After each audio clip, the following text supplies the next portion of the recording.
యనమల కుదురులోని శ్రీ రామలింగేశ్వర స్వామి దేవాలయంలో జరిగిన అవినీతి అంశాలపై పెన్మలూరు ఎమ్మెల్యే బోడె ప్రసాద్పై వైసీపీ నేత దేవాభక్తుని చక్రవర్తి చేసిన అసత్య ఆరోపణలు తెదేపా నాయకులు వెలుగుపూడి శంకర్బాబు కొండా ప్రవీణ్ తీవ్రంగా ఖండించారు.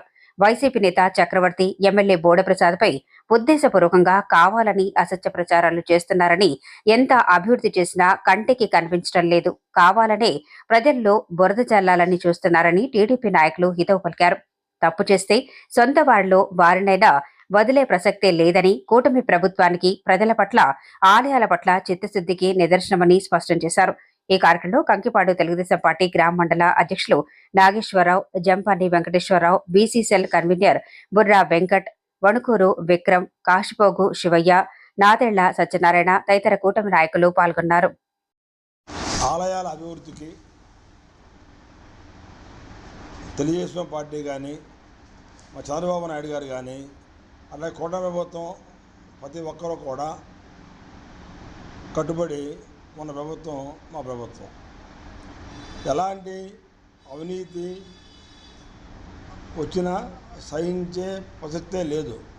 యనమల కుదురు రామలింగేశ్వర స్వామి గుడి గురించి అక్కడ ఆరోపణలు రాగానే సంబంధిత ఈవోని సస్పెండ్ చేసిన ఘనత మా కూటమి ప్రభుత్వం అందే.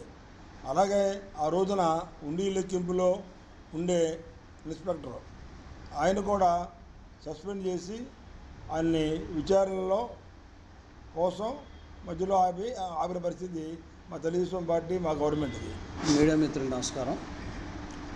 పెనమలూరు నియోజకవర్గంలో గడిచినటువంటి 2-3 రోజుల్లో ప్రతిపక్ష వైసీపీ నాయకులు చేసినటువంటి అసత్య ఆరోపణలు, పెనమలూరు నియోజకవర్గ శాసనసభ్యులు ఈ రోజున ప్రజల పక్షపాతిగా ఉంటూ పెనమలూరు నియోజకవర్గ అభివృద్ధి ధ్యేయంగా పనిచేస్తున్నటువంటి బోడే ప్రసాద్ గారి మీద ఆరోపణల్ని పూర్తిగా ఖండిస్తూ ఉన్నాం. ఏవైతే ఇతను ఆరోపణ చేశాడో వైసీపీ నాయకుడు, వైసీపీ పార్టీకి ఉన్నటువంటి ఏకైక లక్షణం దొంగే దొంగ అన్నట్లుగా వాళ్ళు దొంగతనం చేసి ఎదుటివాడి మీద రుద్దటం అనేది వాళ్ళకి పరిపాటు అయిపోయింది. అదేవిధంగా జగన్మోహన్ రెడ్డి గారు ఒక వాక్యం చెప్పారు మొన్న ఈ మధ్య కల్తీ నెయ్యి లడ్డు విషయంలో. ఆ పాలు నెయ్యి కల్తీ ఉంటే ఏదైతే ఆ పశువులు తినే ఆహారంలో ఏదో తేడా ఉంటుంది, అందుకనే కల్తీ పాలు వచ్చి ఉంటాయి అని చెప్పినటువంటి చందాన మనం చూస్తూ ఉన్నాం.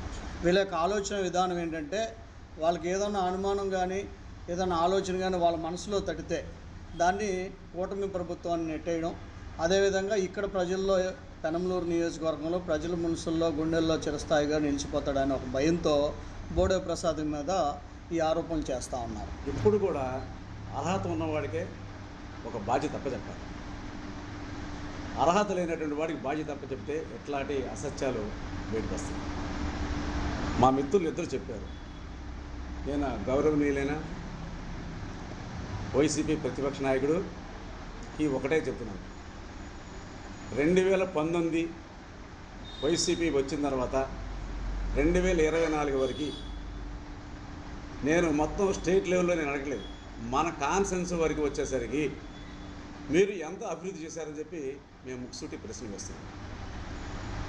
అలాగే మా గౌరవ శాసనసభ్యులు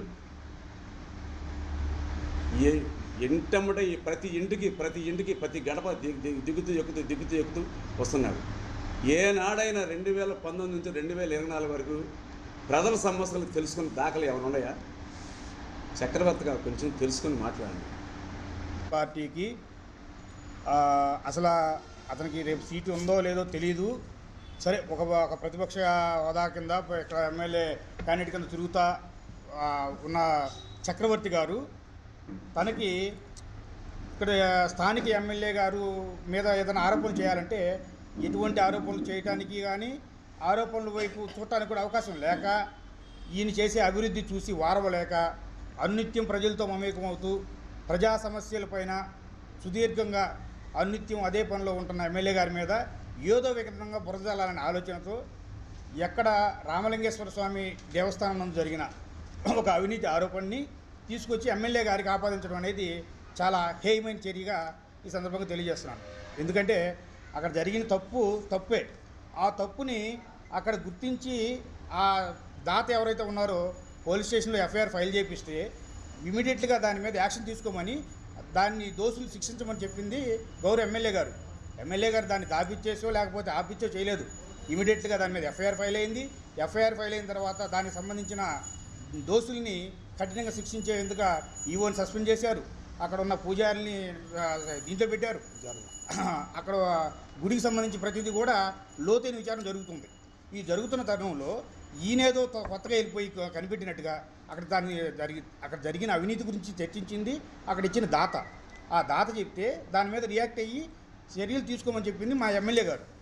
దీన్ని ఎమ్మెల్యే గారికి ఆపాదించడానికి ఈయన చాలా ఉత్సుకతో ఒక రకమైన చేసి, ఇప్పుడు ఆకాశం మీద ఉమ్మేస్తే మన ముఖం పడుతుందని ముఖం మీదే పడుతున్న ఆలోచన, కనీస అవగాహన కూడా లేకుండా ఒక అభివృద్ధి చేసే వ్యక్తి, నిరంతరం ప్రజలతో మమేకవుతున్న వ్యక్తి మీద ఇటువంటి చిన్న చిన్న ఆరోపణలు చేస్తే మీ స్థాయి ఇంకా దిగజారుతుంది తప్ప ఏమాత్రం పెరగదని ఈ సందర్భంగా చక్రవర్తి గారికి చెప్పదలుచుకున్నాం.